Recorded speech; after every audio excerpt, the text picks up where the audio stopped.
माननीय सदस्य professor doctor Virendra Narayan Yadav.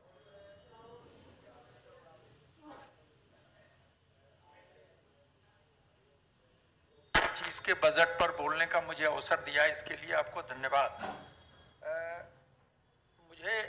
मैं सबसे संक्षिप्त अपना वक्तव्य दूंगा इस पर। धन्यवाद। जो बिहार का बजट है उसका 18% शिक्षा पर दिया गया है। मैं ये चिन्हित करना चाहता हूं कि हिंदुस्तान के किसी राज्य में और किसी सरकार ने इतनी गंभीरता नहीं दिखाई है जितनी बिहार सरकार ने दिखाई है। कुछ इसके बाद से जिसकी चर्चा अभी सदन में हुई कि शिक्षकों की बड़ी बहाली हुई है। 2 जगह शिक्षकों की बहाली हुई। उच्च शिक्षा विभाग में विश्वविद्यालय अनुदान आयोग ने सहायक प्रोफेसरों की नियुक्ति की। उसकी शुद्धता, पवित्रता और एक्यूरेसी पर विश्व भारती शांति निकेतन से लेकर और धारवाड़ विश्वविद्यालय तक मैं गया।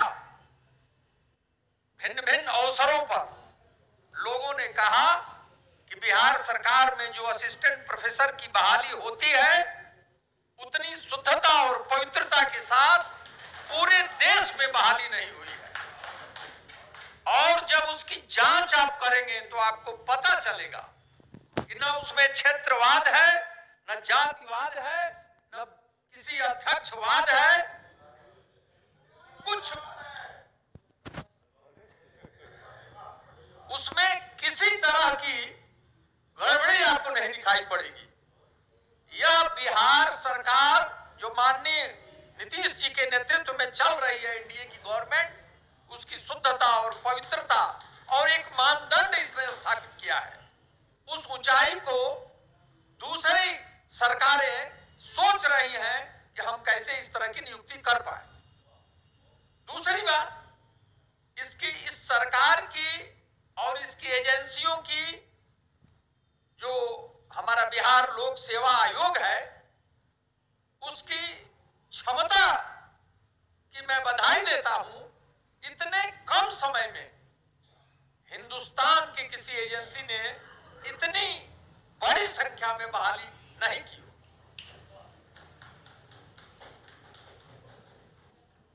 देश के विश्वविद्यालय सेवा आयोग और जो शिक्षकों की बहाली हुई है बिहार लोक सेवा आयोग से, इसमें जो प्रतिभाएं आई हैं उनको बारीक ढंग से उनका विश्लेषण जब आप करेंगे तो आपको पता चलेगा कि उसमें उसकी गुणवत्ता कैसी है। यह सरकार की शिक्षा के प्रति जो जिम्मेदारी है, ईमानदार जिम्मेदारी है, वो दिखाई पड़ती है।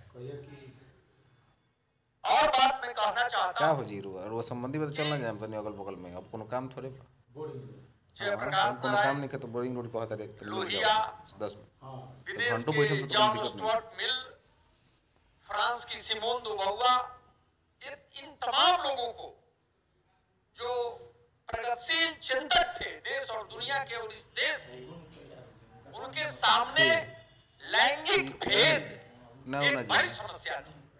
सैकड़ों वर्षों से इसकी लड़ाई देश का बुद्धिजीवी, दार्शनिक, शिक्षा शास्त्री लड़ता रहा है, परंतु उसको शिक्षा के माध्यम से उस लैंगिक भेद को मिटाने का काम और स्त्रियों की शिक्षा को प्रोत्साहन देने का काम, उनको समान अधिकार देने का काम, वो जो पोशाक की योजना में देख लें, प्रोत्साहन राशि में देख लें, उनके स्वास्थ्य की चिंता में देख लें, आप जब इस बजट को देखेंगे ये सारी चीजें दिखाई पड़ती। और बिहार की शिक्षा पर जो बजट है उससे Ram Manohar Lohia, Gandhi, John Stuart Mill, Simone de Beauvoir, उनके विचारों का कार्यान्वयन और उनके प्रति ईमानदारी दिखाई पड़ती है। यह बिहार की शिक्षा का एक अंतर्राष्ट्रीय स्वरूप है। मैं मैं आपसे ये निवेदन करना चाहता हूं कि आप बिहार में जो 1000 वर्षों का जो इतिहास है हमारा, हम पर हमारे प्राचीनता पर ये आरोप था कि सबको हमने पढ़ाया लिखाया नहीं, जिसके कारण हमारे जो विदेशी आक्रांता थे वो सीधे देश में घुस गए।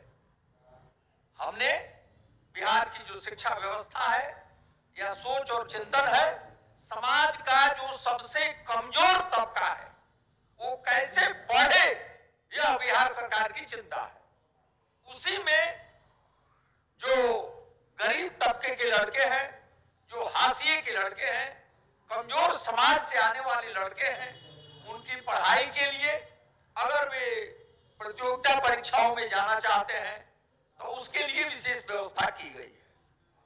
कक्षाओं में भी दक्षता उनकी कैसे बढ़े, इस बजट में इन सब चीजों की चिंता आपको दिखाई पड़ेगी।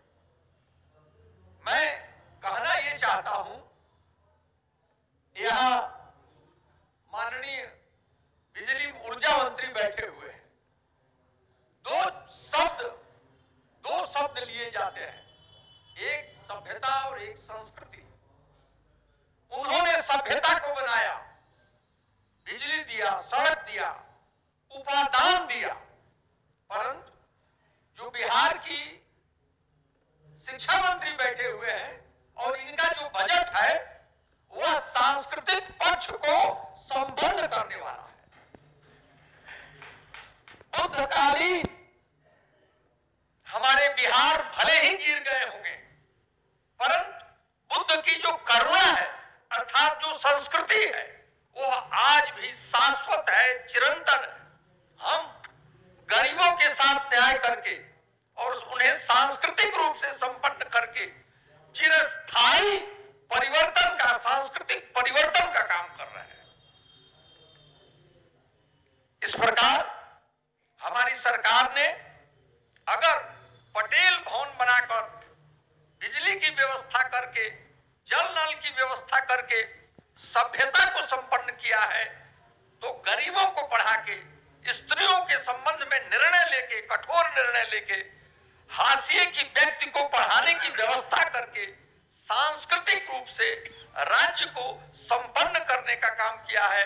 इस तरह मैं इन सब कारणों से मैं इस बजट का समर्थन करता हूं। बहुत बहुत